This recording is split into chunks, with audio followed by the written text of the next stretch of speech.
So, hello everybody and welcome. Yes, welcome back here at BSN Network. Here back here, BSN Network. This is BSN Network podcast here today. It is Thursday, January 20th. Hopefully everybody's having a day so far and a good rest of their day yesterday. It is, in fact, Thursday, January 20th here today, coming off of another big night last night in sports. Another big New York Rangers win. The Nets also got a win. Kentucky also got a win. So I am a very happy guy today with all three of my teams winning last night. All of them were close and good games, and all of them were definitely had their moments of frustration and definitely had their moments of excitement, and they all kind of followed the same line. But the New York Rangers, Nets, and Kentucky were all able to get wins last night. And you look at it, and you'll start off with I'll start off with the Nets and the Kentucky because I'm going to get to the Rangers in my first topic and just talk about their season as a whole. But you look at Nets, and that's a win they needed to have, right? You're struggling. You're without Kevin Durant. You're not the same team right now. Just as a whole, the team's been struggling. And when you have struggles like that, sometimes you really need, you need a win like that. And it might not be the prettiest win in the world. Although last night, Kyrie Irving, with a big game, it's the first 30-point game of the season, and all that good stuff. And it definitely was close. We almost blew it down the stretch there. We were winning, 74-62 going to half. Once again, offense playing really well, defense not. And late down the stretch, there was definitely some choppy moments. Wizards started to make a little bit of a run. It really came down to the buzzer. Wizards missed the final shot by Dinwiddie, and the Nets, win. And, was it exactly what you want, how you want it to end? No. Wizards dominated us pretty good in the fourth quarter, but we got the win, and that's all that matters. And sometimes just finding ways to win these games that might not be the prettiest ever sometimes can really help a team. So, once again, I'm saying this. You got to hope that the Nets get on a little bit of a run here, start to gain some momentum, start to continue to play like they are, and if we can do that, we'll be in a good position moving forward. So Nets got a much needed and quality win last night against a beatable but got some talented Wizards team. It's a team that's beatable. They're not dominant, but they are a team that's got some talent and definitely can win games. And we've seen that this season. So Nets get the win.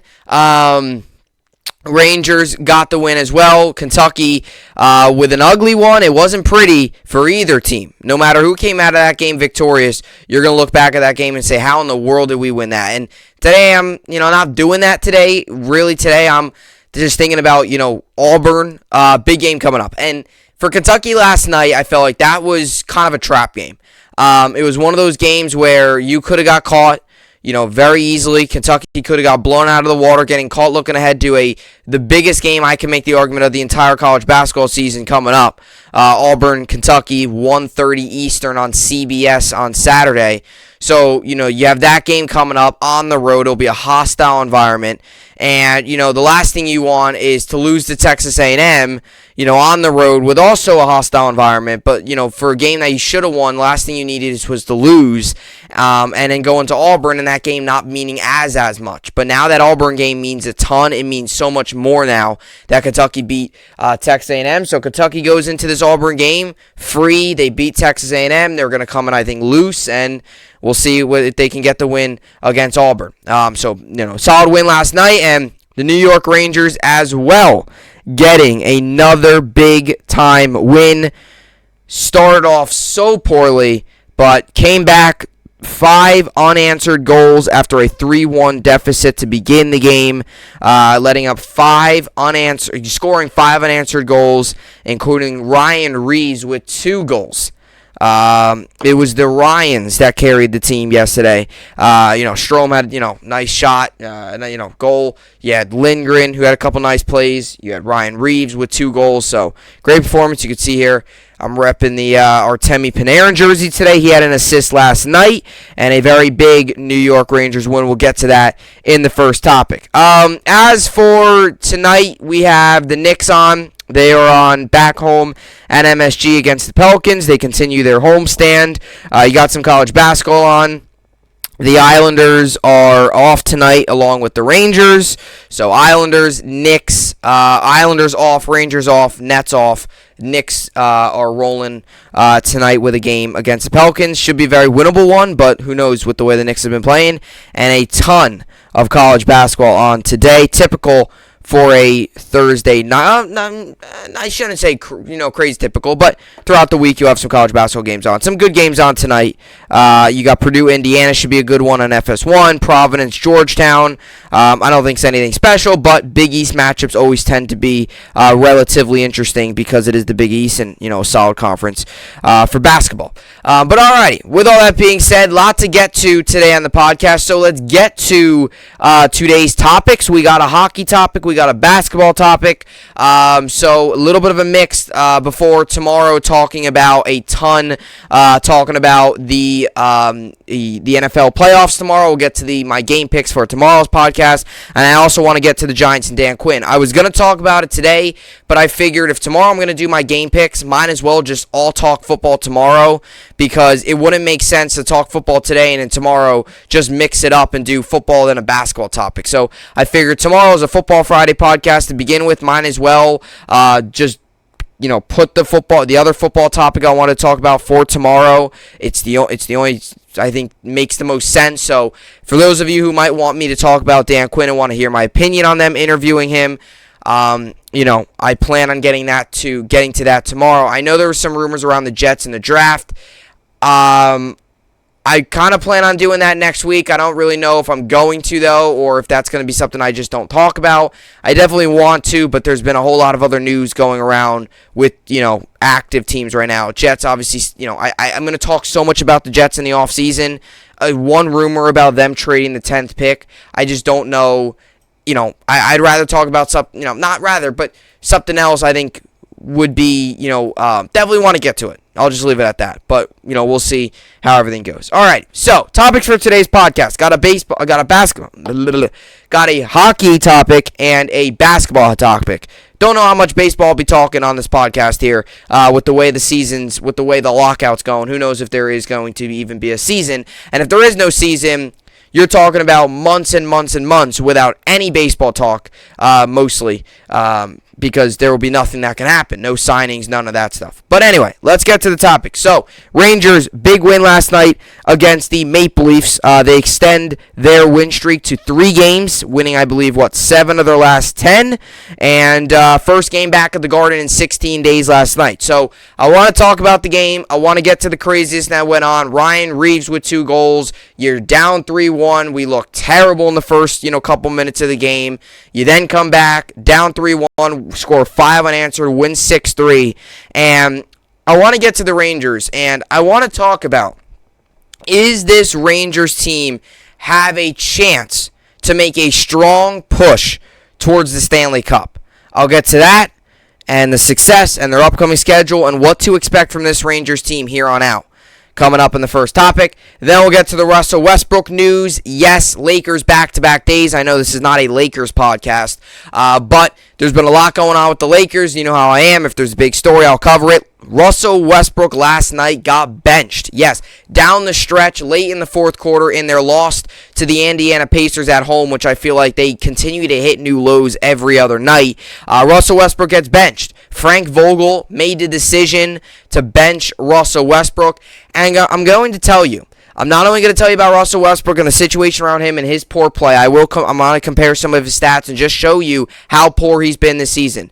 But also, last night's benching proves that there's a lot more bigger issues within the Los Angeles Lakers organization than just Frank Vogel and just his coaching staff. It's the front office, it's the team and the roster in general. There's a lot more going on with the Lakers than just Frank Vogel and even some of the players on the roster. I'll get to that coming up. And then we'll get to the New York sports update. Finish it off. Knicks on tonight. Other than that, New York sports is kind of a little bit dormant tonight. You got the Knicks on against the Pelicans at the Garden. But no Nets. Rangers Isles both have a day off. Rangers will head to play Carolina Hurricanes tomorrow night on the road in Raleigh, or whatever you want to call it, North Carolina, and then or Raleigh, yeah. They'll head there, and then they'll head to play there tomorrow night. Isles also have a day off today. Nets also back in action tomorrow night. Alrighty, so with all that being said, a lot to get to today on the podcast. This is BSN Podcast, and let's get right into it. Alrighty, so last night, the New York Rangers got the win against the Toronto Maple Leafs in a game that started off so poorly, so badly. They were able to come back, score 5 unanswered goals, won 6-2, or 6-3 rather. So the Rangers moved to 26-10-4 on the season, and I kind of wanted to do this topic despite whether they won or lost. With a win, it makes it a lot more enjoyable coming on here, wearing the Rangers jersey and being able to talk about the Rangers is a lot more enjoyable than if they would have lost, but they're 40 games into the season, so I kind of planned on doing one of these shows or one of these topics, eventually, because there are 40 games in the season. It's almost halfway through. We're coming near the All-Star break, so, I kind of wanted to talk about it anyway, because it's almost like the halfway point of the season, where the Rangers are at and what to expect for the, second half of the season, after the All-Star break, and, really, can this team truly contend? And, I'll start off with last night's game, right? I know I say this a lot whatever sport I'm talking about, whether I'm talking about, in this case, hockey, whether I'm talking about basketball, whether I'm talking about football, or whether I'm talking about baseball. Last night for the New York Rangers was just about as bad as a start as it could get if you were the New York Rangers, against a really good team in the Toronto Maple Leafs, a team that is very good. Tavares, you have Austin Matthews. You got a lot of really, really, really good guys, especially some young talent that played well last night. Mitch Marner had a goal. Forgive me if I botch the name, but Mikheyev, or however you pronounce his name, he had a goal. Another young player. Bunting had a goal. Austin Matthews had the one goal that got called back due to a kicking penalty, but a very talented Toronto Maple Leafs team. And I say this a lot, right? Everything that could have went wrong, everything that the Rangers didn't want to happen in the first 4 minutes of the game happened last night against the Toronto Maple Leafs. They fell into a quick 2-0 hole. It was 2 bad tripping penalties.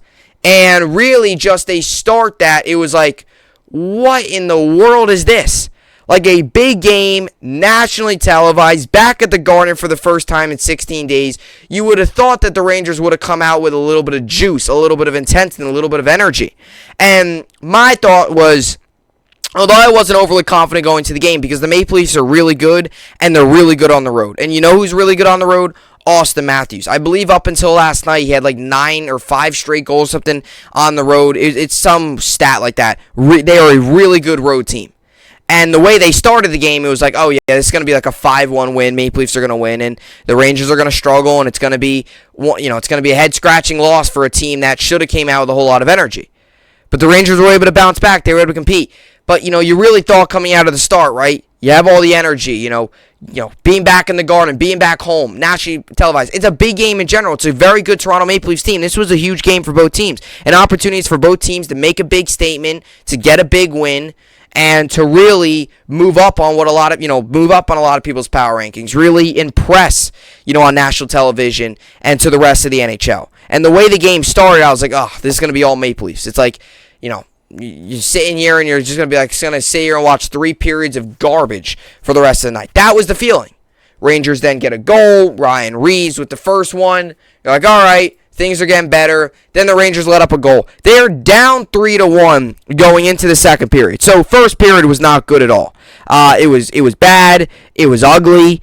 It was really just a whole lot of the Maple Leafs shooting, getting on goal, pressure. Rangers kind of playing a neutral zone game, which just simply is not going to win. And, that's just not going to win. And, we come out in the second period, you bounce back, right? And then you go into the third period, and you really bounce back. And that's really where the biggest jump came. Is, in the second period when you bounce back and you find a way, right? You score 2 in the second period, you tie things up, and it's 3-3.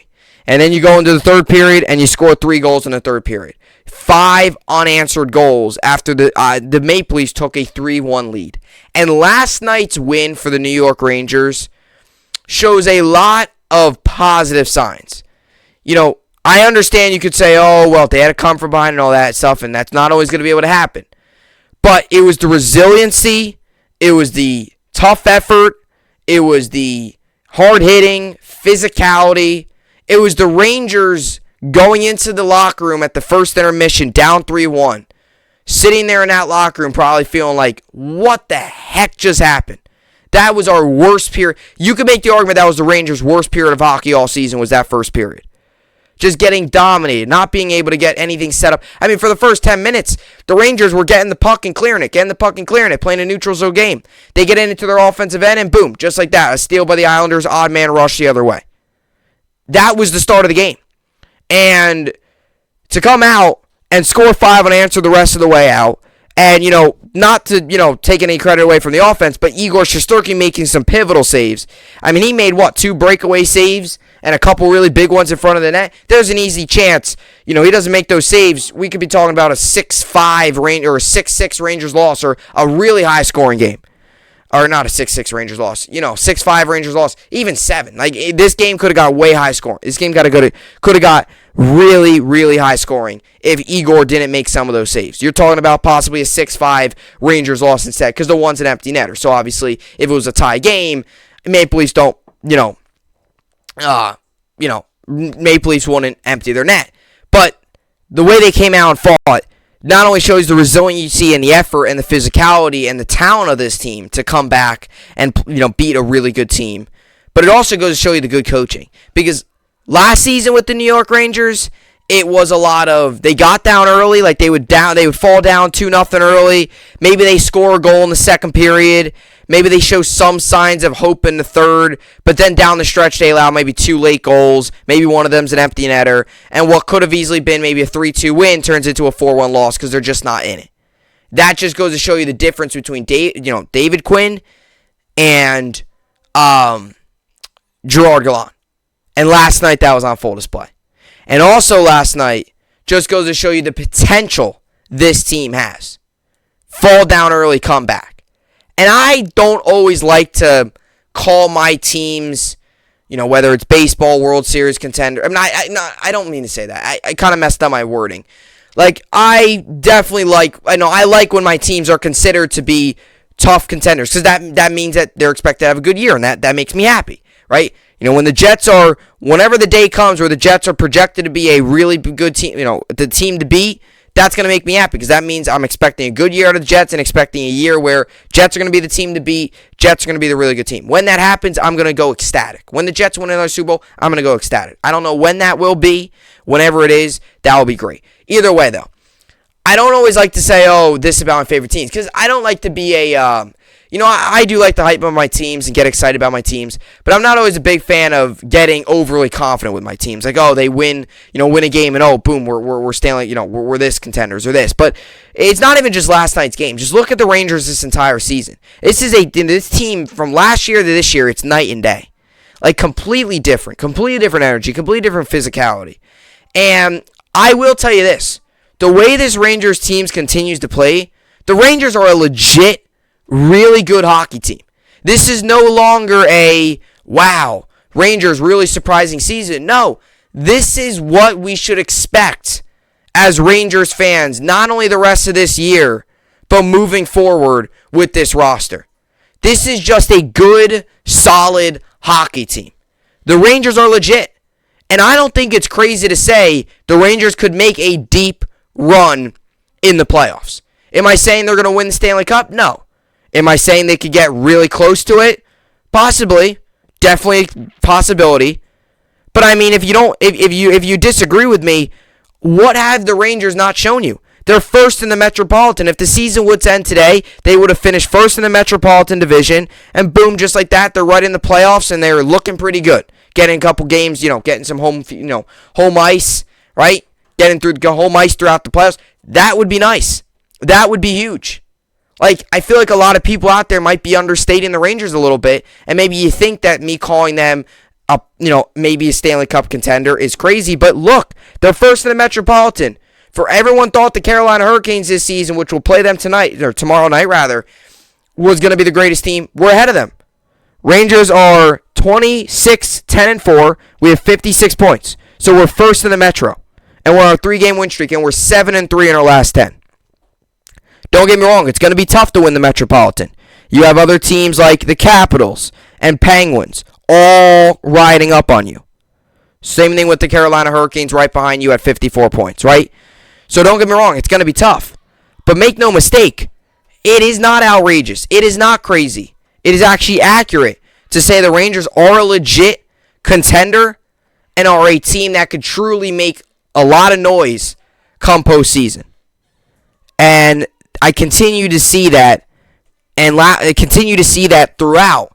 And last season, we saw that. Now, in the Eastern Conference, they are third overall with 56 points. The best team in the Eastern Conference is the Lightning right now. They have 59 points.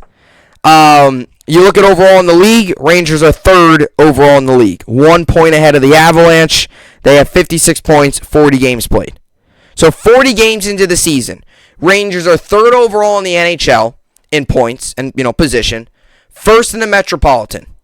If you told me that was going to be the case at the beginning of the year, I would sign up for that every day. And we're here. And right now, if you're a Ranger fan like me, you got to feel really, really confident at where this team's headed. And if you can continue to see play and continue to see games like last night where this team shows fight, resiliency, this is a team that is legit contenders and can truly make some noise. And last night was huge for Ryan Reeves. I mean, just a huge game for Ryan Reeves. Just a couple hours before, I believe it was his 35th birthday last night, had a great game.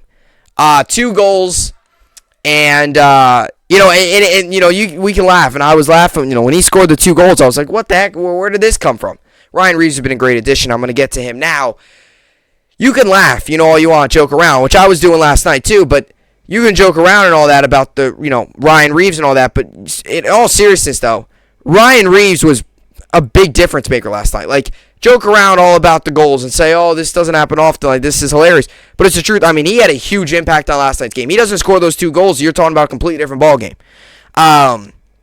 And that was huge because he scores those 2 goals. And the same thing, too, with those 2 goals. Those 2 goals were able to get us out of kind of the dungeon, right? He did take an early penalty early on, which, resulted to the second goal. So it was almost like he needed payback, but he was able to get a goal. Then it was 3-1. He was able to come out.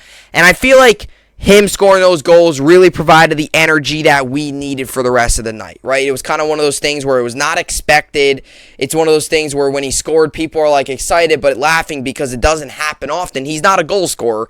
We got him to be physical. We got him to hit people. We got him to be a solid guy on the fourth line. That's why we got him. And last night, by the way, the fourth line was excellent. Got to give credit where credit's due. McKegg had a couple really nice plays, had a nice feed to Reeves, which I believe was I think that was his first goal in the first period, I think was the feed from McKay. Yeah, because the second goal, Reeves got it off of the deflection and then put it right through the, what was it, top shelf, or was it, I believe it was right over the shoulder, right under the arm on Campbell, the Maple Leafs goalie. So yeah, that was really good, but Reeves provided a bolt of energy. And I know a lot of people, like, going into this season, in the offseason, I know a lot of people were talking about, talking about the Rangers roster. And I, at times, thought this, I was a victim of it. I can't disagree. When you get the opportunity and you think about bringing in all these star-studded players, it's like, oh, let's do it. Jack Eichel, let's do it. We're doing it, right? But really, the Rangers didn't need Jack Eichel. They didn't need to go out and make this big splash for one of these big-name guys, trade away a ton of young assets. All the Rangers needed in the offseason was some physicality and some energy and some guys that could provide depth and be a solid assets on the fourth line. And just going out and signing Ryan Reeves and Barclay Goodrow and, re-signing, extending Ryan Lindgren to a 3-year deal. Just by doing that created a huge difference on this roster. And that's pivotal. We don't sign those guys. We don't sign that physicality. This team's probably like last year. An average hockey team that shows some moments of being really solid and shows some moments of being terrible and how the world is the team in the league. That was last season, very inconsistent. This season now, you bring in physicality. You bring in what you need. That's what was so good about the Rangers offseason. They didn't bring in any of these, star-studded assets. They brought in guys that are going to be physical, hit people. The Rangers were lacking so much physicality last season. Now you bring in a guy like a Ryan Reeves, Barclay Goodrow, extend Ryan Lindgren, which was your only physical guy last season on the team. Now you bring in guys like that, and it makes a complete difference. Completely makes a big difference. So, all those people in the offseason saying, oh, what are we doing? We're not doing anything. This team's going to be just like last year. No, it's not. All we needed was physicality. That's how close the Rangers have been. The Rangers have been so close to getting to this point. What was it, about a 3-year rebuild? We've been close. It was just a matter of getting that final piece. And I always talk about this in sports. A team's 1 or 2 pieces away. Rangers were 1 piece away. That was getting a couple physical players. They got those physical players, and now they're first in the Metropolitan Division, and they're 26, 10-4, 40 games into the season, and coming off a big win last night against the Maple Leafs. And they continue to show signs of being a legit contender and a team that seriously can make some noise in the postseason. And that's a lot of it because physicality, bringing in the assets that you need, bringing in the players you need. They didn't need to make a splash. They didn't. This team's already got talent. They've already got goal scoring. What they needed was physicality. They got that, and look at the difference it makes. And also just look at the difference a head coach can make. And this is what I talk about, right? There's times where people say, oh, head coaches don't do much. And I kind of said that last night to Vogel, yesterday about Vogel, right? There is certain situations where head coaches don't make as much of an impact as other coaches. But Gallant's making a huge impact because of how, this team's still relatively young. And he's developing guys and he's putting them into right situations. And I truly believe players are playing hard for him. And Gallant knows winning, right? First year in Vegas, got them to the Stanley Cup, inaugural season. You know how hard that is to do? Look at the Seattle Kraken. They're really struggling. Now, in all fairness, the Vegas Golden Knights got a little bit more of a lucky draw. They got a lot of good players, in the expansion draft. Seattle Kraken really didn't. They also kind of took a different route of going through, Youngstown and developing the franchise for the future. But that's what I'm saying. He's, still got them there in their inaugural season, right? Trying to put all these different guys just on a roster, guys that maybe some of them never maybe played before together, and getting them Stanley Cup in the first season. I don't care how talented you are. If you can't work well with your teammates, you're not going to do anything. So for him to be able to do that was pivotal, and it's showing, here in his run so far with the New York Rangers. Upcoming schedule for the Rangers, right? You get a couple tough ones. You get the Hurricanes. But after that, you get a couple really, did I say tough ones? I apologize. You get a couple really winnable games. You have the Coyotes, very winnable. You have the Kings, that's winnable. Blue Jackets, winnable. Wild, it's going to be tough, but, they're beatable. But Wild are definitely a team that's going to be tough to beat. Kraken, definitely winnable. So you look at it, you got the Hurricanes tonight, and you got a whole lot of winnable games after that. And you even go, early into February, and, you Panther, February schedule is definitely a little bit more difficult, but, you have the Panthers, Bruins, Red Wings, 3 good teams, but you're at home for those games, and that's big. And, definitely an opportunity for the New York Rangers to continue to show that they are one of the high-end and top-tier teams in the league. And last night, the updated stats leaders here are Adam Fox leads the team with 42 points. Right behind him is Breadman Panarin with 40. 10 goals, 30 assists for Panarin. 7 goals, 35 assists for Adam Fox. Chris Kreider's up there in the league and leads the team in with the Rangers in goals, 25. Adam Fox leads the team in assists, 35. Penalty minutes, Jacob Trouba leads the team with 59. And plus minus, Ryan Lindgren has the best with 20. And you look at the goaltending too. Look at Igor Shesterkin. He's been fabulous this season. 18, 4, and 2. Goals allowed per game is 2.04. 711 saves this season. .938 save percentage. Really just been a special player. 47 goals allowed, 758 shots on goal, shots against, and he's also perfect in shootouts. So he's been a key player. 24 games into this season, he's been awesome. And if you think about like the Rangers, you go from Ricker to Lundqvist and then to now Igor Shesterkin.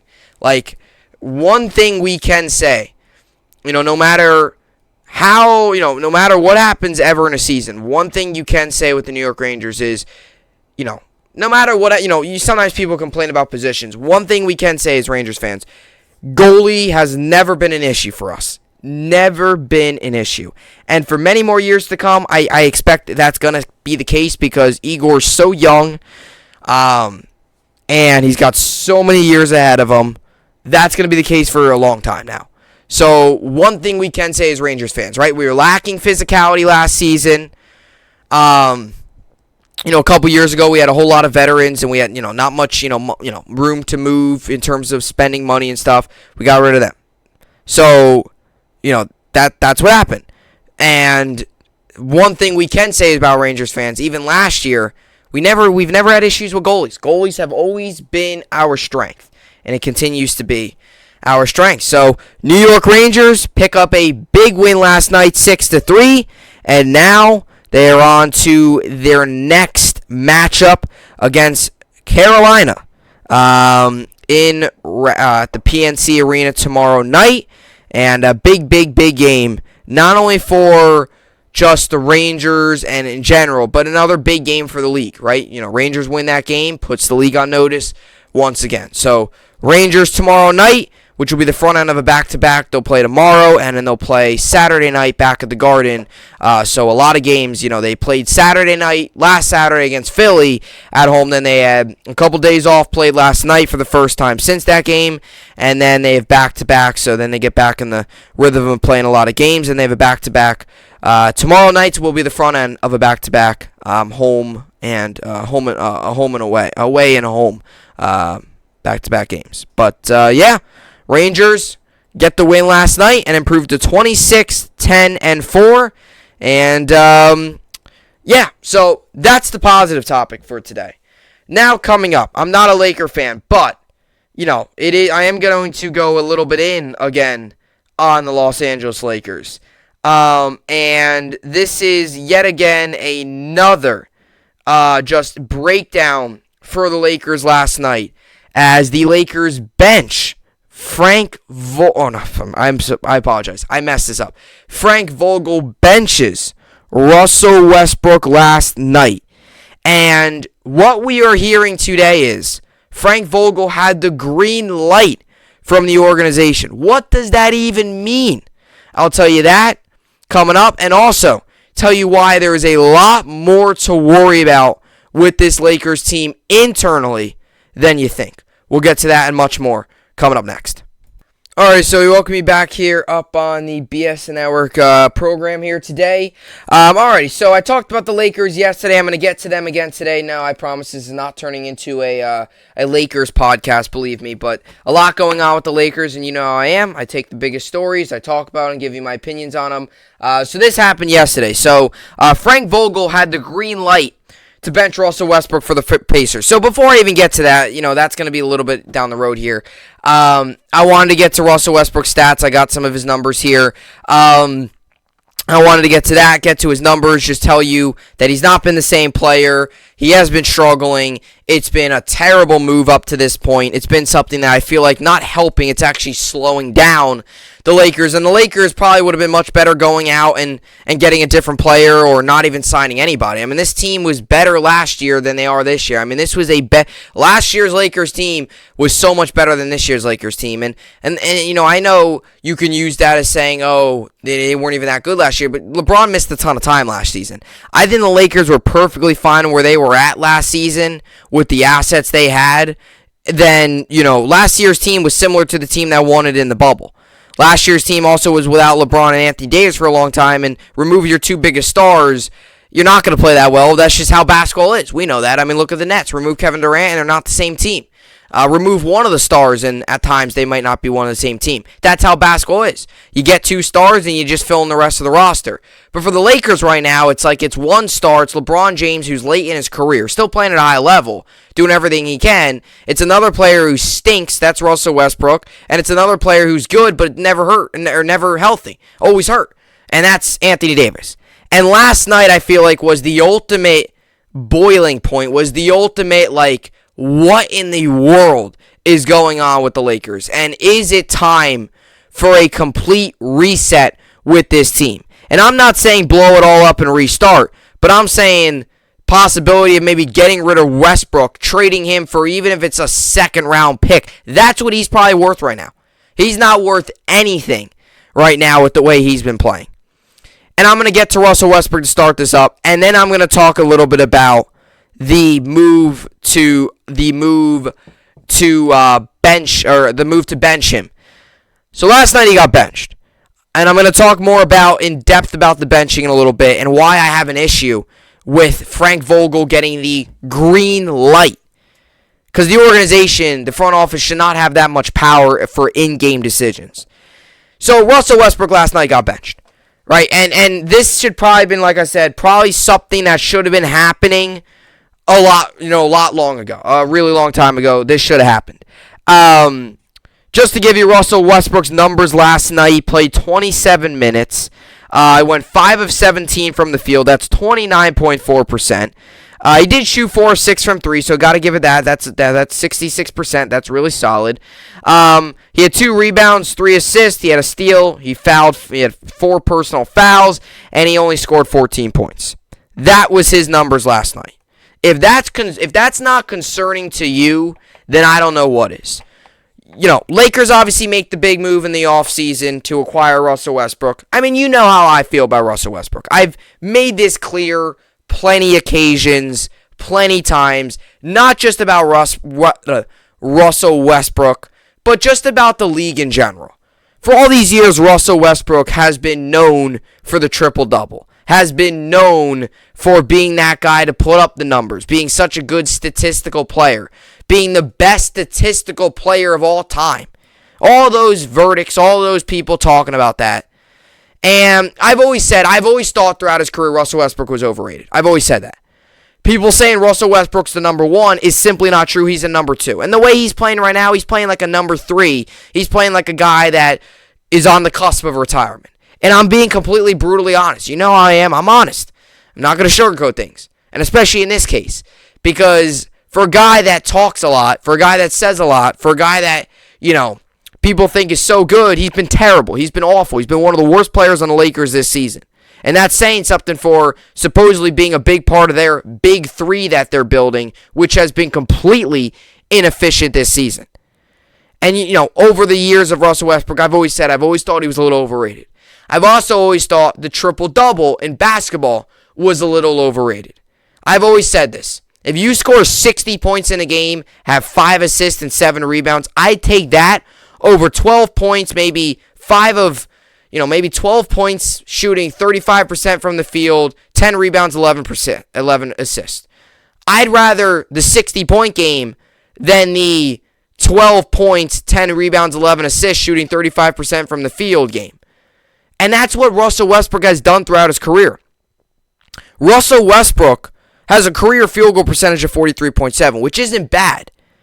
But in games where there's a lot of times throughout his career where he's shot, in the 30s. He's shot in the 20s. And specifically this season.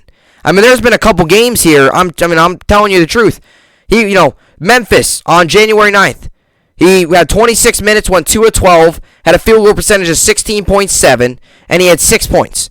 6 points. You gave up pretty much your entire team last year to get a guy that is averaging 18.5 points per game when he's a career 23-game guy. That's the production he's given you. That's the production drop-off we've seen this season out of Russell Westbrook. And last night, I feel like, was the boiling point. Last night was finally the point where Frank Vogel, his coaching staff, and the Lakers took to decided to say, you know what? This guy's not playing well. He shot 29% from the field last night.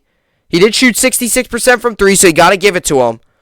He's not giving the assists and the rebounds at the rate he was last year or any other point in his career.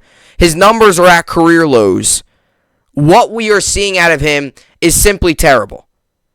And last night they finally benched him. A move that I think very well could have been made, should have been made a couple nights ago, and maybe even earlier on when he shot, even the one game. He shot 4 of 20. He had 20, field goal percentage was 20%. This is why the game I recall, it was against the Nets. 13 points. He shot 4 of 20. Russell Westbrook, folks, should have been benched a long time ago. And you can make the argument, why in the world did the Lakers even go after him? Now, I will be honest. I did say when the Lakers went after him, I didn't really have an issue with the move at first. Because there's no doubt, Russell Westbrook's a talented player. I'm not taking that away from him. He's a talented player. I just think he's a little overrated. I don't think he's as good as people think he is. And I think this is showing. When he's not racking up triple doubles, his true colors are coming out. Because there's times where he'd rack up triple doubles and you really take a deep dive in his numbers and he wouldn't shoot that well. He wouldn't play that well. He wouldn't connect at the free throw line. He really wasn't that good. He'd get 10 assists and 10 rebounds, but he still might shoot 30% from the field. And people weren't realizing that. Now his true colors are coming out. And now you're starting to realize the Lakers made a big, big mistake getting Westbrook. And I did say when they first got him that at best, Russell Westbrook, Anthony Davis, LeBron James could be a perfect combo. But I was asking for Russell Westbrook to be more efficient. I was asking Anthony Davis to be healthy. And LeBron James, he's perfectly fine. He's LeBron James. He's not, maybe he's dropped off a little bit, but he's the best. He's still the best player on that roster, and he's still going to make an All-Star game. He's still one of the best players in the league. Right? LeBron James. But I was asking Russell Westbrook for his efficiency to be up. Hasn't happened. Anthony Davis to be healthy. Hasn't happened in his entire career. That's the risk that the Lakers took. And now it's coming back to bite them. Because Anthony Davis is never healthy. Russell Westbrook stinks. And you're stuck with LeBron James and a bunch of old players that are washed up and not good. The Lakers put themselves in this situation. Not Frank Vogel, the Lakers. And I said that yesterday. I think Frank Vogel's getting a lot of hate right now for no reason. He's getting a lot of hate. What, is he supposed to tell what is he supposed to do? He benched Russell Westbrook. Finally. Yeah, that took him a long time, and I'll get to that in a second with the front office having to get involved with that, what I think is ridiculous. But Russell Westbrook's been terrible. And I'm going to officially declare this. Not Anthony Davis, not the other players. I think the other players have a big deal into it.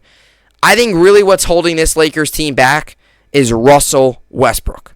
That's what's holding this team back. Night in and night out, him taking 15, 16, 17 shots and making 5 of them just cannot happen. That can't happen. And if you want to turn this season around, Russell Westbrook needs to either be in a different role or you need to completely just get rid of him. Or maybe bench him for a couple games. Maybe sit him. Maybe let him clear his mind or put him in a different role. Or straight up tell him, say, hey, enough of this shooting 17 times and making 4 shots. That's just not, it can't happen. And last night was another example of that. Just look at his game log, right? Let's just take a peek here. 5 of 15, shot 33%. That was the Jazz game the night before.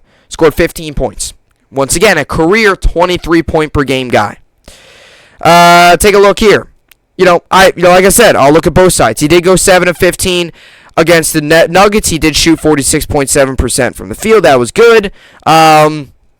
Scored 19 points. That's great and all. Good. That was a good game. One of very little. The 2 games before that, 14%, 16%, 28%, 36%. There he is, 43. In the month of January, he's shooting 32% from the field. He's averaging 30 minutes a game, which is low for his career. He's usually up to 34.7 in his career. In January, he's only averaging 30 minutes a game. He's shooting at a extremely low rate for a guy that is a for a guy that has a career 43.7% field goal percentage is shooting at 32% in January. His three-point percentage is all the way down to 25. Rebounds all the way down to 6. Assists all the way down to 6. For a guy last season that averaged 11 rebounds and 11 assists. All the way down. And his points this month, 13 a game. That's about 10 less than his career average. And 9 less than last season. And even 5 less than his points per game this year. And if you don't, let's take a look. Let's look in December. It was averaging December. He didn't play that bad, but still 17.6 points per game. Assists, rebounds were solid. He wasn't playing terrible. He had a couple triple doubles, but still a couple games mixed in, 33%, which is going to happen. Month of December really wasn't that bad, but now it's really coming out. January bad. Start the season. It wasn't very good either. 32 from, 3-point range. Had a couple bad performances in there. 7%. This is going all the way back to November. Right? Not the same player. They had a long losing streak there. Where a couple of those games where he went, that was throughout the stretch where he shot 20% against the Nets. Russell Westbrook's the problem. And especially in the month of January, in which they have gone 3-4 and they are 4-4 in the month of January, which shouldn't be happening though for a team that supposedly has much talent. They're 22-23 on the season, and he's been terrible. So those are just some of his numbers. Now I want to compare last season's numbers to this year's numbers, and his career numbers to this year's numbers, and last year's numbers. Now, I want to make this clear. Last year, it was him and Bradley Beal, and that was pretty much it. He is playing with LeBron James and Anthony Davis when he's not hurt, which is pretty much never. But so he is playing with better talent than he was last season. It was really just him and Bradley Beal. This season, you have LeBron, who has the ball a lot more, shoots a lot more, takes it to the rim a lot more than right. It's just the case. But Bradley, let's look at Westbrook's stats. So last season, he averaged 22.2 points per game. Minutes were 36.4. Field goal percentage 43.9, 3-point percentage 31.5, free throw percentage was at 65.6, 11 rebounds, 11 assists. He averaged a triple-double game. Last season was definitely one of his best statistical seasons of his career. Now, he did average a triple-double game in 3 straight years in OKC. One of those years, he also put up 31 points per game. That was from 2016 all the way through that was from 2016 all the way through 2019 season, which was his last year in OKC. Then went to the Thunder, or not the Thunder, OKC are the Thunder. Then went to the Rockets, then went to the Wizards, and as we all know, now he's on the Lakers. So that was last year's numbers: 22 points per game, minutes 36 minutes, 43 field goal percentage. Round that up to 44. It's 43.9. So 44 last season. I'll help him out there. 3-point percentage is 30.45, so you can round it up to 32. I'll help him out there. Field goal free throw percentage is about up to 66, 65.6, so you can round him up. And you could say he averaged 11, boards and assists, but you could also say he averaged 12 apiece if you want to round those up. Either way, it's the same thing. He averaged a high number. Now, take a look at this season. Points per game is 18.5, okay? Minutes 34.9, averaging less minutes and less points per game. Field goal percentage 43.3, that's lower. 3-point percentage lower, 30.4. Now, in all fairness, it's not by much. It's only by a couple percent. It's about 1% the difference. So it's not much, but it is lower. It is, it's about the same. Whatever, take it with a grain of salt, whatever. But free throw percentage 66.8. That's actually better this season than it was last season, which is good. I mean which is good. Rebounds 8 and assists 7.8 all per game. So you see the big decrease there. Decrease in points per game, decrease in minutes, such a slim decrease in field goal percentage or 3-point percentage, but it's not much. What I'm really looking at is the rebounds and assists. That's the big decrease from last season. And I know he put up that was career numbers last year, but it's not like last season that was his only time. For 3 straight seasons, he was putting up 10 boards a game. Now to just see a dramatic decrease like that, and don't tell me, LeBron's stealing all. No. No, he's played with some talent in his career. The rebounds and assists are just gone. They've just gone away. And that's my point. Without the rebounds and the assists and the triple-doubles, his true colors are showing. And I've said this all along. And I know a lot of people I've debated with about it. They never believe me. But now his true colors are coming out. His career stats, 23 points per game. That's much higher than this season. 30 points, 4.7 minutes. He's averaging 0.2 more minutes this year. You can round both those up to 35. I'm not a big fan. I know a lot of people like to pay attention to minutes. I only put it on here because it's one of the major stat categories. I don't even know why I put it on here. I don't pay much attention to minutes. The only time I pay attention to minutes is if in a situation where he gets benched, you got to pay attention to minutes, but that's from here on out. This season, minutes really was not something to pay attention to, but here on out, it is going to be interesting to see where his minutes go. Now, in January, his minutes have dropped from November and December. Now, still have a couple more games to go in January, but he's only averaging 30 minutes a game. In January, December, it was 35 a game, 36 in November, then 35 to start off the season in October. So I don't know if that's just the season going along or if that's genuinely them giving him less minutes. Whatever it is, his minutes have decreased a lot in the month of January. But his career stats are 23 points per game, 34 minutes a game, field goal percentage of 43.7, three-point percentage 30.5, free throw percentage 78.6, which is... I don't want to make too much of this because last season free throw percentage was 65.6%. This year it's 66.8%. His career 78.6%. So last two seasons he's been really bad from the line. I don't know why, but he's been bad. Rebound 7.4. He's actually averaging more this year than he has in his career, and his assists are 8.5, which is more this year than last season. So, or this year than the season, than this season. So you look at this season's stats. Free throws lower. Both field goal and three-point percentage, lower than his career. Points per game, lower. Assists, lower. So, there are some true concerns. Minutes, like I said, I don't like to say, higher, lower minutes. It doesn't really mean much to me. Now, here on out, it is something to keep your eye out for. Like, if he starts to get 25 minutes a game, you got to feel, okay, what's going on here? But we'll see how that all plays out. But the numbers speak for themselves, and I'm not lying. I got them right here. It's not like I'm making stuff up. They speak for themselves. Now, are some of the field goal and three-point percentages, very close? Yeah, you don't really have to call them decreases, but they are slight decreases. It's not much. It's just by a couple points of percentages. But the points per games are down. The rebounds are down. The assists are down. The free throws are down. Like, there's true reason to be concerned. And is like... in a way, is Russell Westbrook holding the Lakers back? In a way, I feel that way. And this was a risk when they went out and got him. And all the nightmares that could have happened so far for the Lakers. And it's been bad. It's been real bad.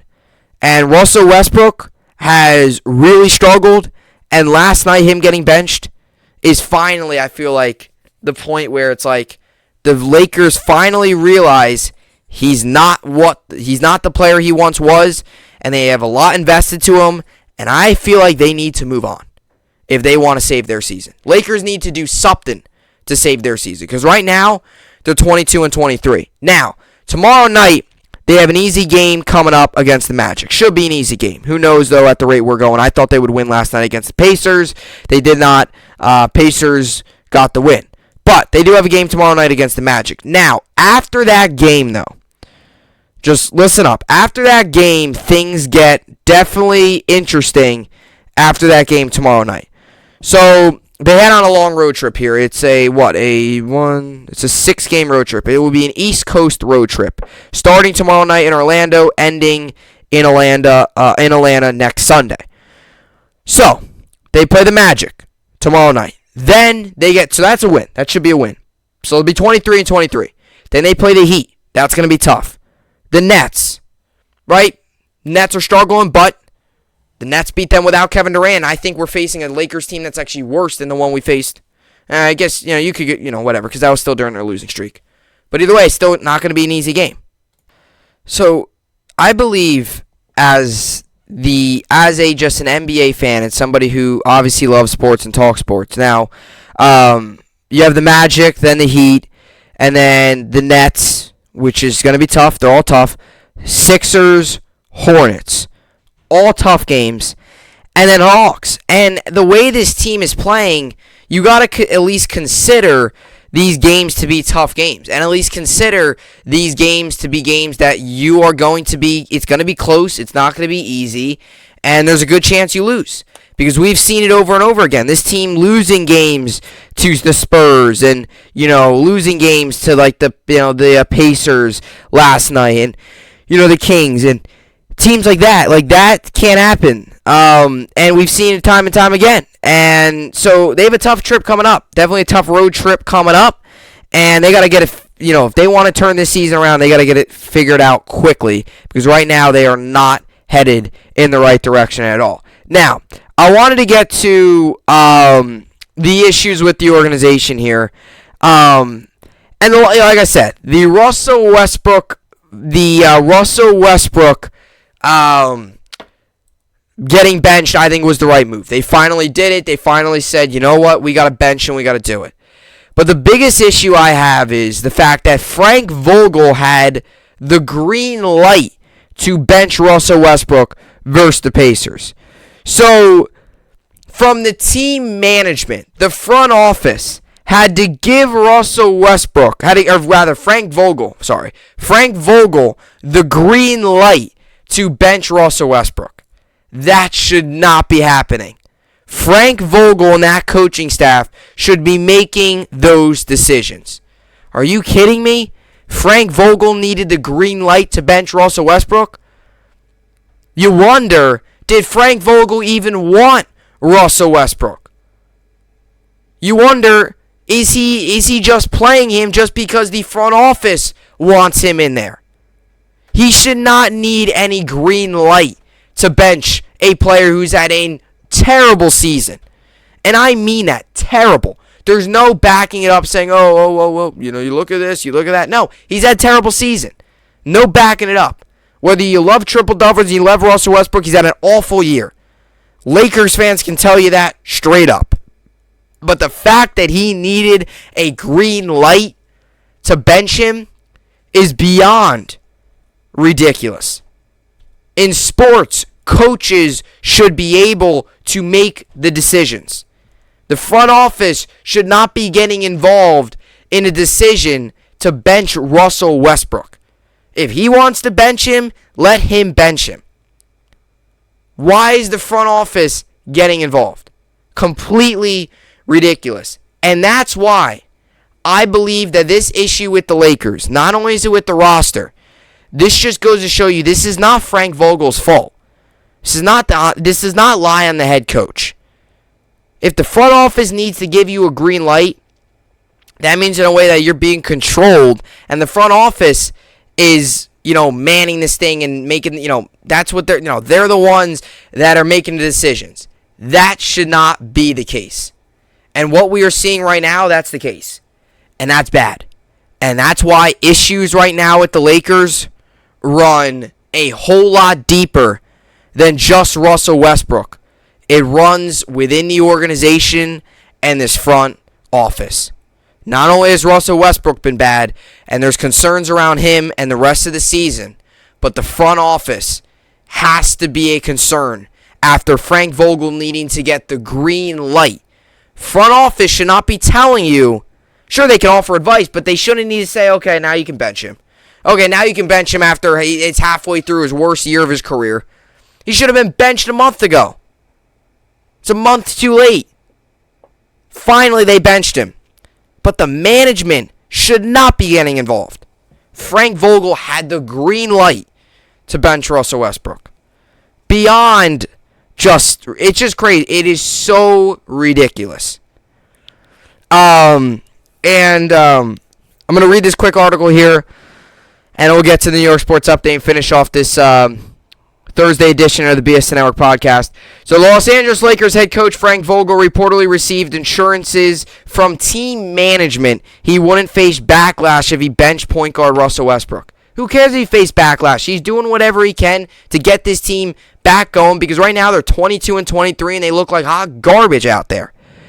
ESPN's Dave McKinnon reported Lakers brass told Vogel to coach Westbrook as he saw fit, with a general message of "you got to do what you got to do," which set the stage for the 9-time All-Star to spend the last 4 minutes of Wednesday's 111-104 loss to the Indiana Pacers on the sideline.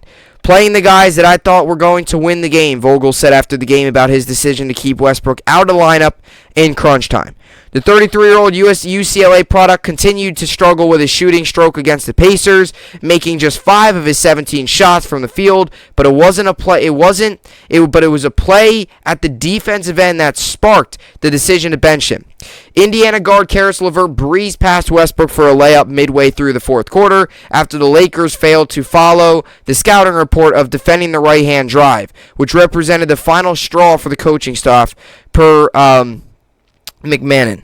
Westbrook's acquisition from Washington Wizards in a blockbuster August trade highlighted an offseason where LA completely revamped the roster around LeBron James and Anthony Davis. The Lakers are 22-23, have hovered around 500 for most of the campaign. However, and in the 2016-2017 NBA MVP, hasn't provided the expected boost to the lineup. Westbrook has averaged 18.5 points per game, his lowest mark since 2009-2010 with the Oklahoma City Thunder, along with 8 rebounds and 7.8 assists across 45 games. He's shooting just 43% from the field, including 30.4% on threes. His dip in offensive production, combined with absences by James and Davis throughout the season because of injury, have left the Lakers with a lot of questions to answer if they're going to emerge as a legitimate championship contender. In turn, Vogel has landed on the hot seat. Bill O'Rama and Sam Amick of The Athletic reported Tuesday the Lakers coach was at risk of being fired soon if the team didn't show sustained progress. Vogel downplayed the outside speculation, saying he's become good at blocking the outside noise throughout his coaching career. So this is what Frank Vogel said yesterday. "I don't feel like I'm under siege. It's not hard to do my job. I'm very focused on the task at hand. I've always been that way. It's really not up to me whether it's fair or not. Comes with the territory. It comes with being the Lakers coach. We have high expectations. This fan base really cares. It's a big market. I wouldn't want it any other way, to be honest with you. I want people to care. I want people to want the best and to command excellence of our group. That's what we command to ourselves. Command of ourselves. Yet the benching of Westbrook shows the coaching staff is feeling at least some pressure to get the team trending in the right direction, even if it means frustrating one of the roster's core players."